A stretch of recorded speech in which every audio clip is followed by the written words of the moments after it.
So you think it's time to change life and you're dreaming of buying a chateau in France, which is an admirable project.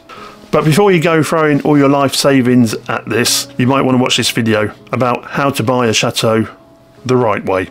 Well, hopefully you would have seen my video about Escape from the Chateau, which will actually explain the strawbridge effect, as I've called it, and hopefully make you think twice.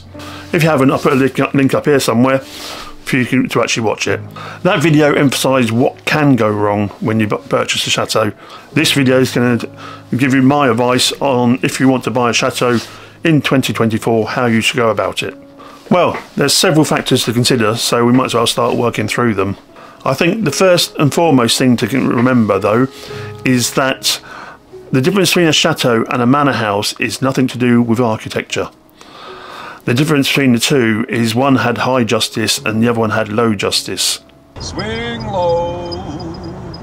Thus, you can find some manor houses which are very chateau-esque, let's say.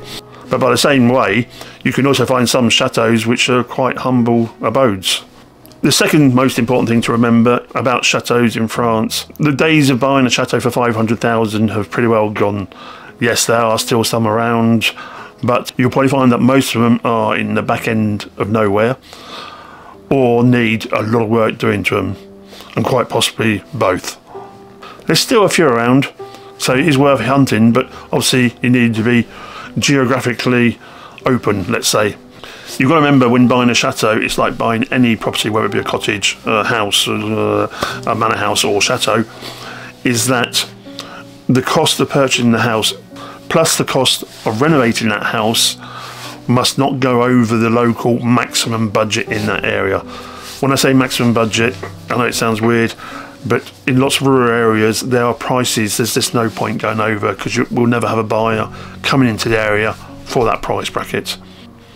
And don't forget on that is actually obviously the cost of work is pretty well the same all over France, but the local maximums vary greatly. But if you are set on buying a chateau, well, to be honest, I think you should be thinking more of a budget of €1 million upwards. If possible, 1.5 million will give you a good choice of proper chateaus, let's say. If your budget doesn't stretch that far, to be honest, I think you need to actually drop your expectations a bit and possibly start looking at manor houses, for example. When you are looking for a chateau in France, though, one thing you have to be careful of with the French agents is the mine's bigger than yours effect. Especially with a lot of the new agents, but also, believe it or not, with some of the actual specialised agents, they all seem to be battling to see who can get a property on the most expensive, so they can actually say, oh, we have a property at so many millions on their website. To explain this a bit more, looking at a lot of chateaus on the market, let's say an average chateau, if we can say an average chateau even, is roughly about 600 metres square livable space. It's usually sold with about 15 hectares, which is about 37 acres. But even with those criteria, you'll be greatly surprised the varying prices we see. In my area of Brittany, I actually know of two very similar chateaus on the market at this present time. One is in Finistère, one is in Morbihan. Morbihan admittedly is slightly more expensive, but both of them in very rural areas. So I think the actual local price tab is very similar. They have similar livable space, about 600 metres square, both being sold with around 15 hectares, and both in similar condition, i.e. you can move straight in. Okay, you might want to modernise different things in there, but you can move straight into them. One is on the books at 1.5 million, the other one is on the book at 5.2 million. And I personally can't see where the other 3.5 million come from. I also remember many years back, I know it makes me sound old, I know, when I was a lad, a big international prestige agency opened up into the Breton market. I'm talking late 1990s, early 2000.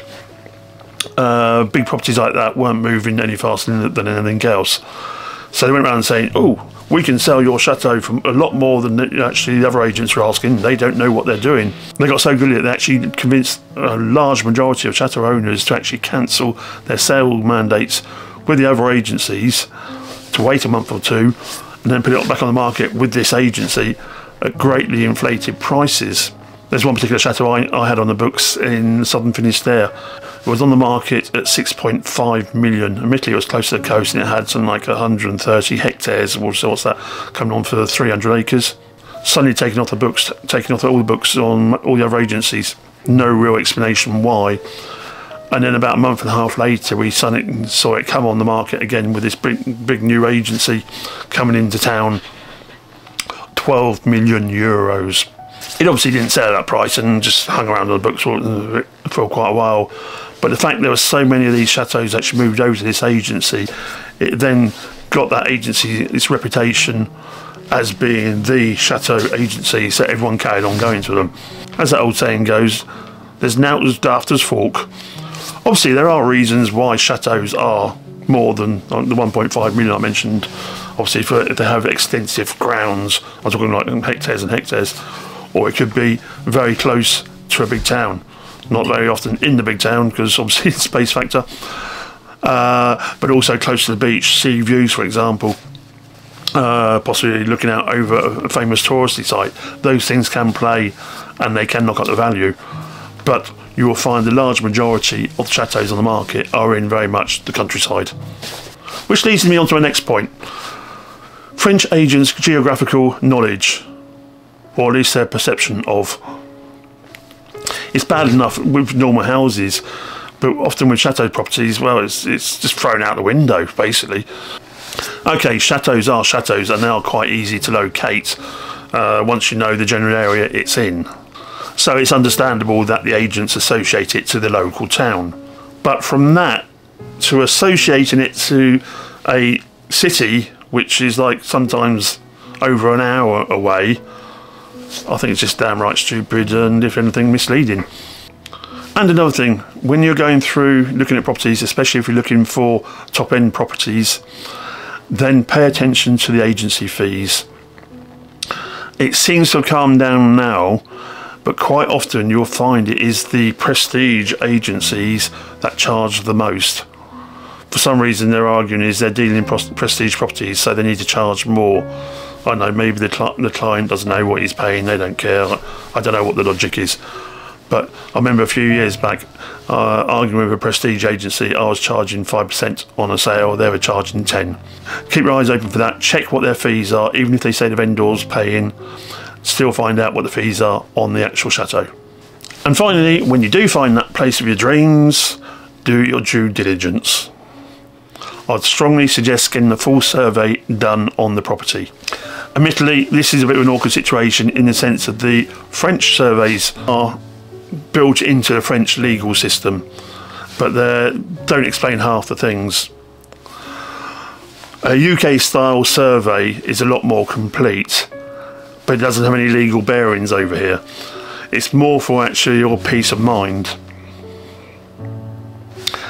The downside with the UK style one though, obviously the vendor needs to accept to it.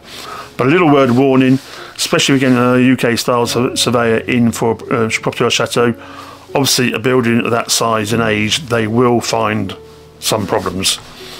It's down to you to then actually think about this through and decide whether they are problems you can deal with or whether they're problems you can't deal with. And put it this way, paying 3,000 to 5,000 euros to get the chateau surveyed is better than paying 150 to 200,000 euros for a new roof. So there you have it, my roundup of buying a chateau in France in 2024. And as always, if you have got this far, don't forget to click that old like, subscribe and bell buttons down there for me, and I'll see you soon. Bye.